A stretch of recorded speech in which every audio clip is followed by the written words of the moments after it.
அமமுக அதிமுக தான் 99.9% தொண்டர்கள் ஓரணி இணைந்து விட்டோம். மற்றவர்கள் சுதந்திர இந்தியாவில் ஜனநாயக நாட்டில் யாருடைய விருப்பம் எது வேண்டாலும் செய்யலாம். ஆனா அம்மாவின் தொண்டர்கள் யாரோ ஏதோ தொடங்கலாம். திடீர் சாம்பார், திடீர் இட்லி மாதிரி நான் சொல்றேன். அது மாதிரி திடீர் கட்சிகள் வரலாம். அம்மாவின் ஆட்சி அமைப்போம், அம்மாவின் கட்சி ஒன்றிணைப்போம் என்று சொன்னவர்கள் அவர்கள் சாயம் வெளுக்கின்ற நேரம் வந்திருக்கு. இன்னும் சொல்ல போனா 35 ஆண்டுகளாக எனக்கு மாத்திரம் தெரிந்த சில நபர்களின் உண்மை சொரூபம் தமிழ்நாட்டு மக்களுக்கு தெரிய வந்து கொண்டிருக்கிறது.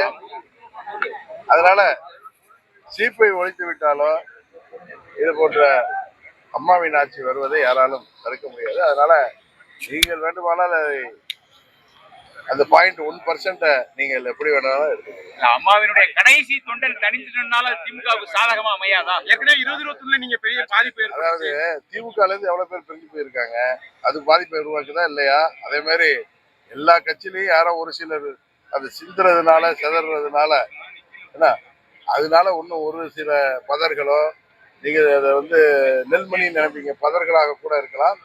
அதனால அது ஒன்றும் பெரிய இப்ப விளைச்சல் விளைச்சு சேர்த்து வச்சிருக்கிற நெல்ல காக்க குருவி எல்லாம் 1-2 கொத்திட்டு போவோம். அது சேதாரம் இல்லையான்னு கேட்கிற மாதிரி இருக்கு உங்களுடைய கேள்வி. அமமுக அதிமுக தான் 99.9% தொண்டர்கள் ஓரணி இணைந்து விட்டோம். மற்றவர்கள் சுதந்திர இந்தியாவில் ஜனநாயக நாட்டில் யாருடைய விருப்பம் எது வேண்டாலும் செய்யலாம். ஆனா அம்மாவின் தொண்டர்கள் யாரோ ஏதோ தொடங்கலாம். திடீர் சாம்பார், திடீர் இட்லி மாதிரி நான் சொல்றேன். அது மாதிரி திடீர் கட்சிகள் வரலாம். அம்மாவின் ஆட்சி அமைப்போம், அம்மாவின் கட்சி ஒன்றிணைப்போம் என்று சொன்னவர்கள் அவர்கள் சாயம் வெளுக்கின்ற நேரம் வந்திருக்கு. இன்னும் சொல்ல போனா 35 ஆண்டுகளாக எனக்கு மாத்திரம் தெரிந்த சில நபர்களின் உண்மை சொரூபம் தமிழ்நாட்டு மக்களுக்கு தெரிய வந்து கொண்டிருக்கிறது.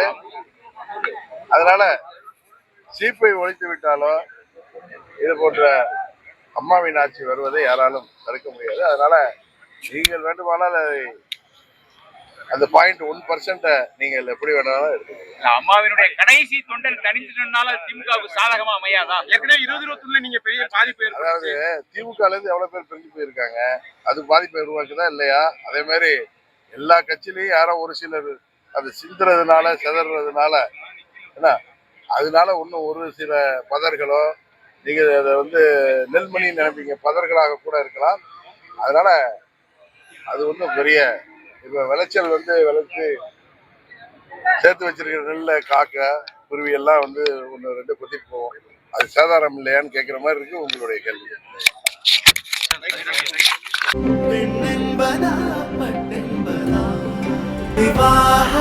மணப்பெண்ணின் பிரத்யேகமான திருமணம் விவாஹா தி சென்னை சில்க்ஸ்.